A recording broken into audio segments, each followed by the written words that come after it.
What's up? Are you alright? Yeah, I'm good. How about you? I'm doing great. I'm just going to ask you a few questions on your filmmaking career and your YouTube channel in general. Yeah, let's do it. At what point in your life did filmmaking go from a hobby to something serious like a career? When I got into it, it was something serious. I didn't get into filmmaking till I was 23. I was always into storytelling, but not filmmaking. I wanted to be a comic book artist at first, and that didn't really work out. I didn't have the skill set for it. You have to have like a certain degree of photographic memory to be a really good illustrator, and I didn't really have that. So it wasn't until 23 that I decided to pursue filmmaking, and like it was serious right away because I went to college for it and I just started going for it. I didn't make films on my free time or anything. In your short films and your feature film, you are a director and you're also an actor.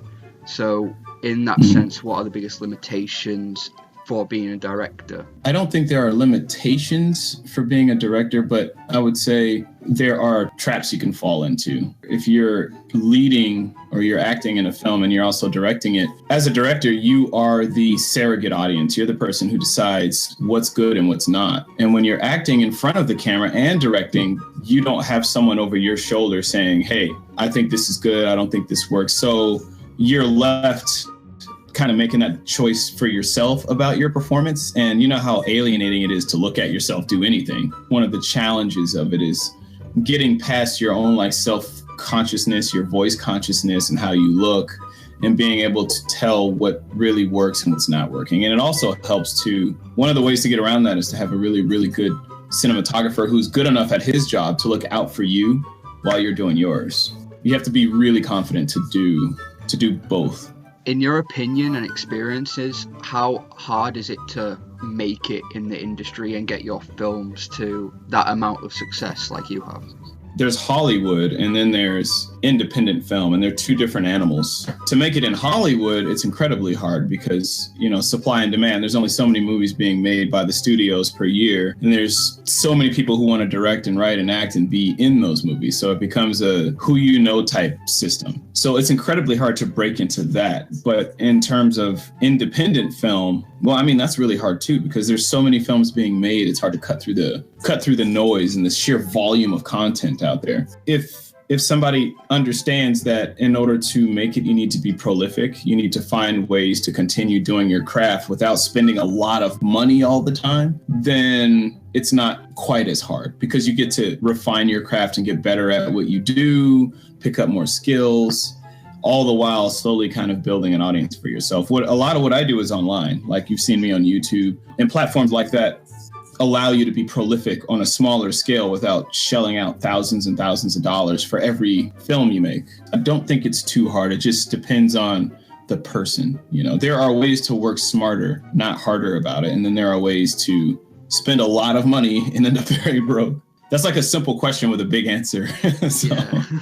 What amount of research do you go through when making a video or writing a script for a feature film? Well, for a feature film, it depends on what feature it is I'm writing. If it's about a topic I don't know much about, then I'll spend a lot of time doing research. I'll look online, try to meet people who are familiar with that industry of whatever I might be writing about, or whoever may have a job that's similar to the character that I'm writing about. So if I'm not as familiar with the context or the content, I'll do a lot of research. If I'm very familiar with it, or if it's based on my own life or something like that, then my life has pretty much been the research. So I just pull on what I know. And that's the same for YouTube. For the most part, I'm familiar with all the topics that I talk about. But before I jump into making a video, I like to put feelers out there and see what other people have done with the subject and see if there's any way that I can build on it. So I think I spend a lot of time watching content and seeing what's out there, seeing what people have done with it. Because you don't want to put something out that's not useful. It's like if 10 people have covered the same topic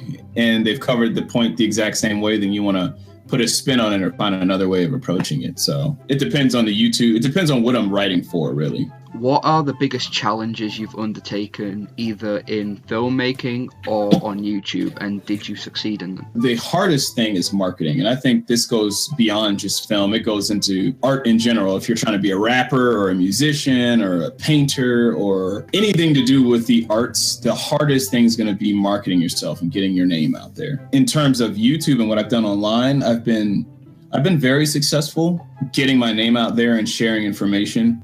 but it did not come easily. Like I had to do a lot of research. I had to study a lot of other channels. It didn't come very easily, but I think because I enjoy what I'm doing, it wasn't too much of an issue.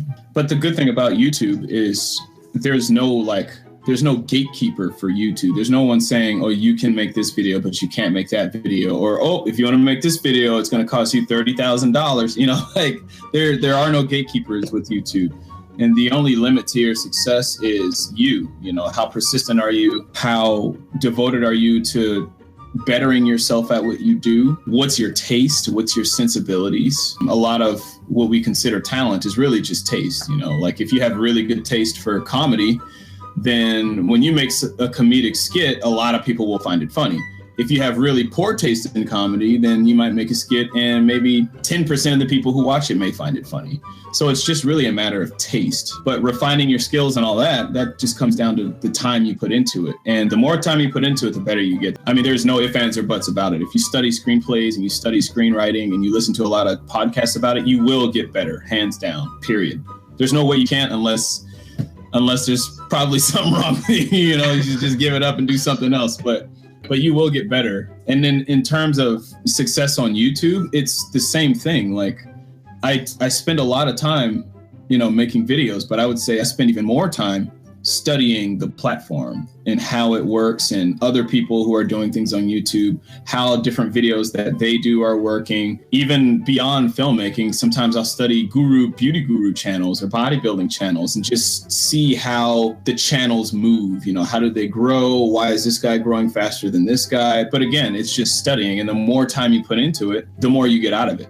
And I'd say a lot of YouTubers who I think are not as successful as they could be, usually it's because they're not really studying the platform. They're just kind of making videos and tossing them out there to see if it sticks. And they're not really doing the legwork or the homework in advance to see if it'll work.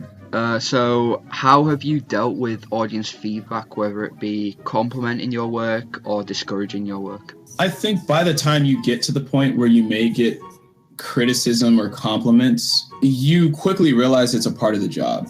I mean, when you become a public figure, or if you become a celebrity, or if you become anybody who's kind of on a platform where a lot of people can view you, criticism just comes with that. You can take some of the greatest films that have ever been made, and I guarantee you there's probably like 10 blogs trashing the film. You know, like take 5 of your favorite films that you think everybody loves, like Jurassic Park or whatever. There's probably reviewers that have trashed that film. So criticism just comes with the territory. And when you realize that, you don't take it personally. And that's the biggest thing. Kind of like when you grow up and, you know, the very first girl that you like doesn't like you back and you take it really personal, like, oh man, what's wrong with me? Man, maybe I'm ugly. Maybe I'm not attractive enough.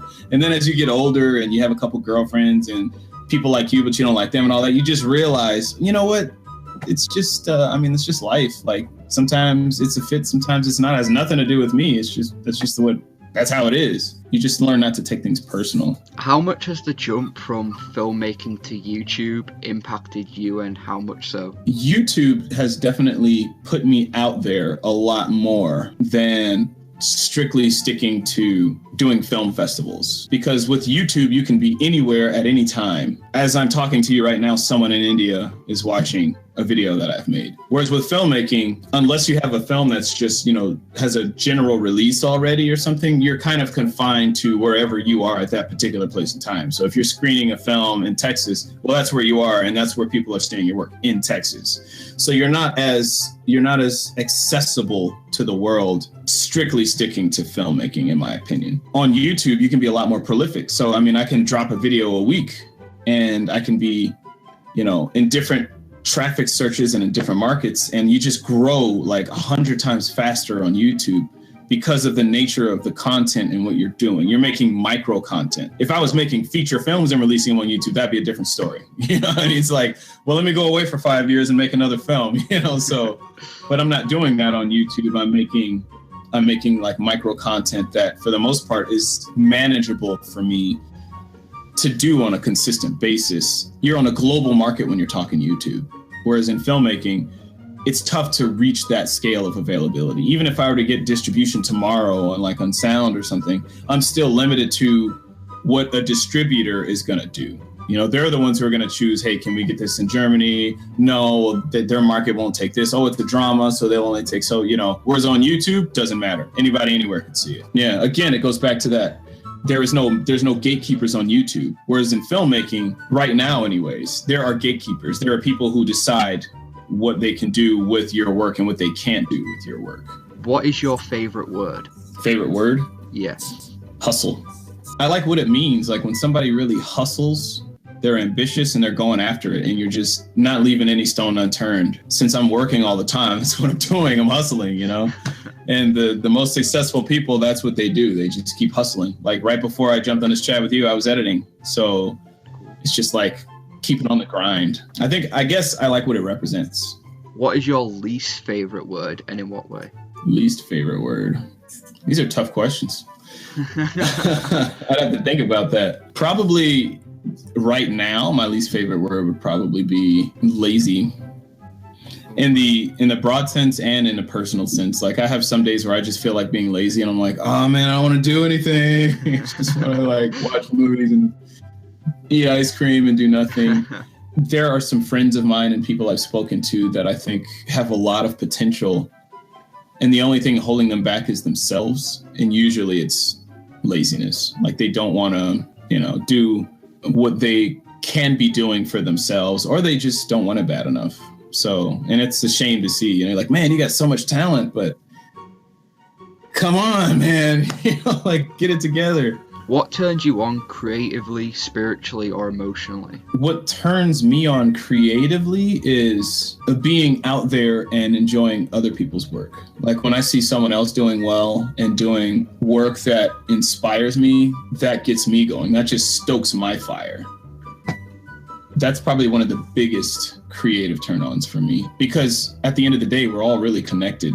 You know, even as artists, we're all building upon the framework of people before us. You know, when somebody learned how to make a film camera, okay, well, now we start making film cameras, and then our forefathers learned how editing works and how to get into the psychology of editing. Okay, and now people still, it's like with every lesson learned and every new plateau broken, the new generation like stands on the shoulders of the ones before them, and that's how we all get better. We just keep building and building and building and building. So I find that turns me on creatively. Spiritually, I don't know. That's still a journey. I feel like that's a lifelong journey. And then what was the last one? Emotionally?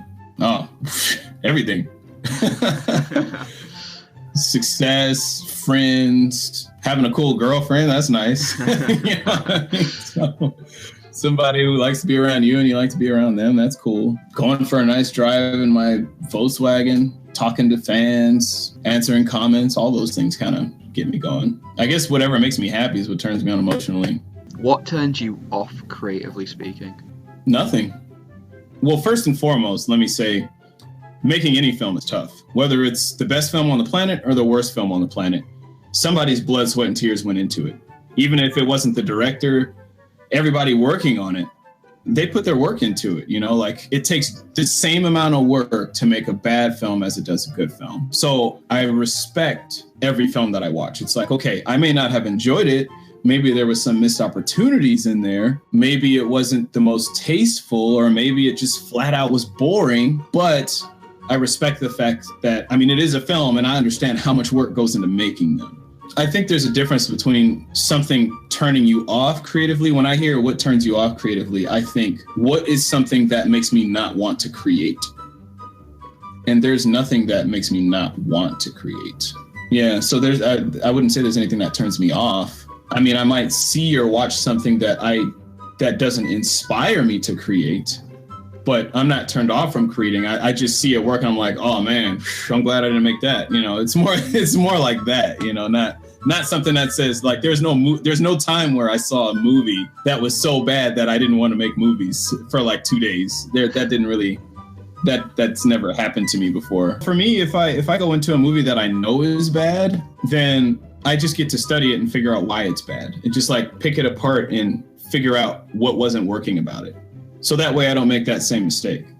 Usually if I do see a bad film, sometimes I get inspired to pick it apart because it's just so much fun. And when I was learning screenwriting and story structure, one of the things you should do is break apart bad films and figure out why they don't work. You know, there's just as much to learn studying bad films as there are good films, because with good films, everything is so flawless that it takes a while to really dig into it and figure out how they did it, because everything fits together so well that you got to watch it like 20 million times to really study it really well. But with bad films, usually the lessons are really easy to spot. And it's like, oh, that's why they say, you know, enter the scene as late as possible and leave as early. Because this is an example of what happens when you don't do that. Man, that's boring. I'm not going to make that mistake.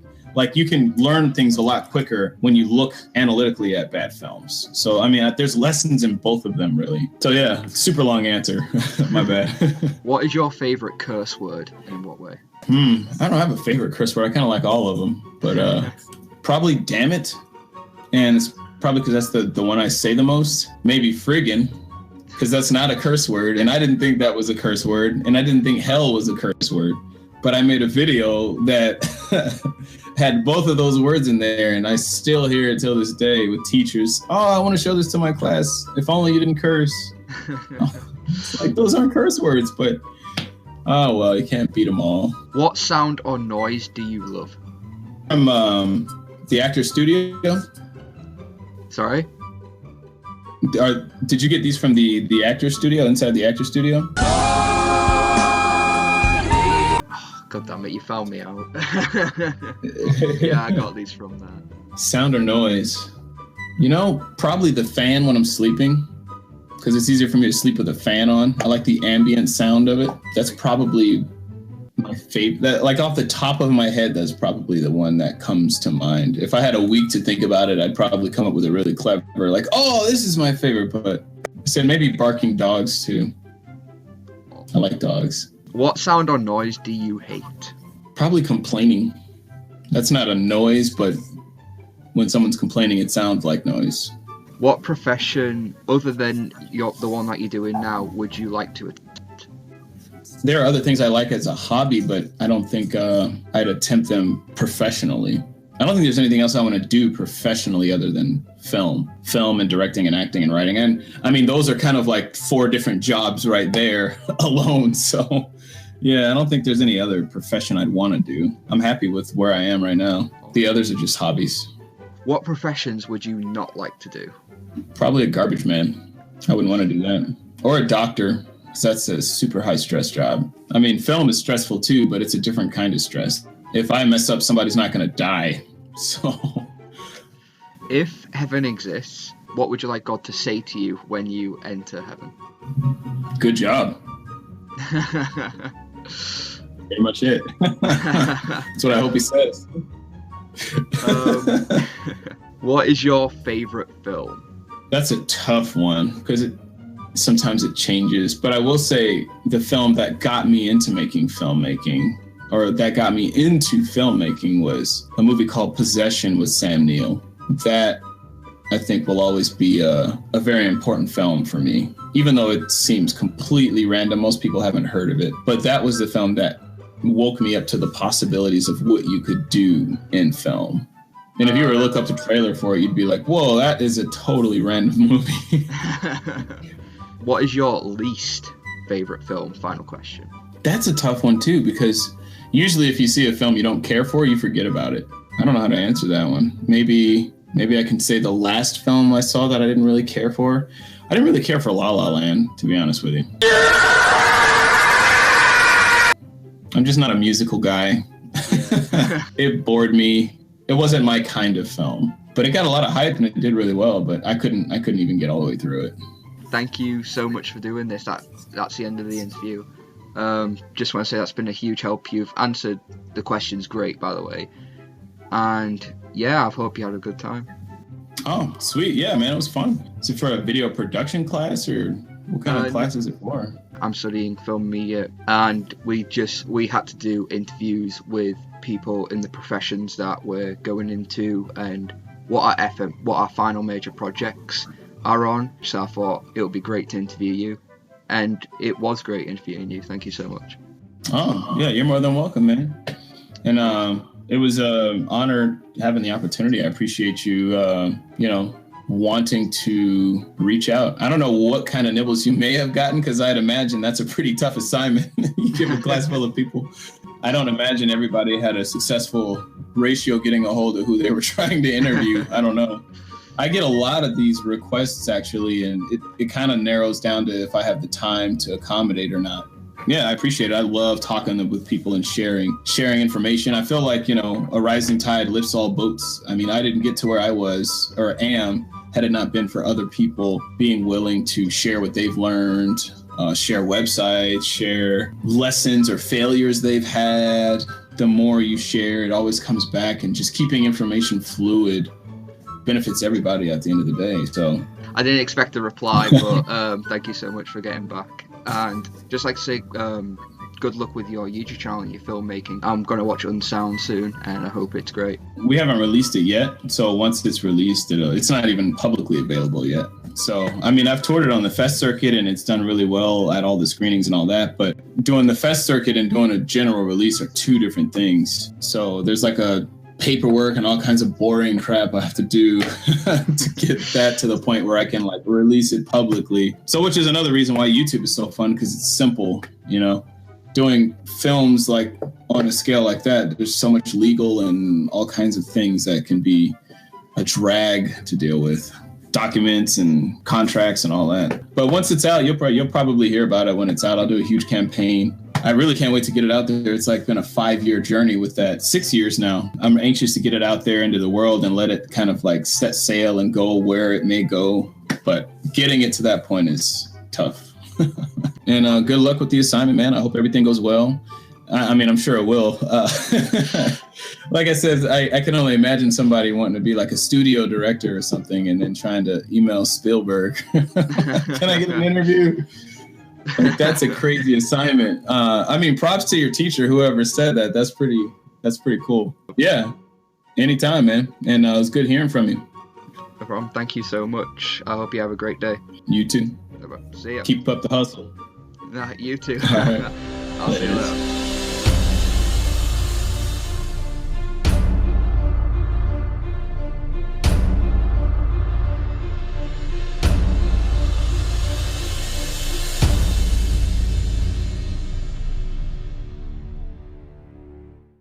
Break this. Like, one of my favorite films is man, I forget the name of it. I haven't seen it in a while. It's like one of the worst films I've ever seen.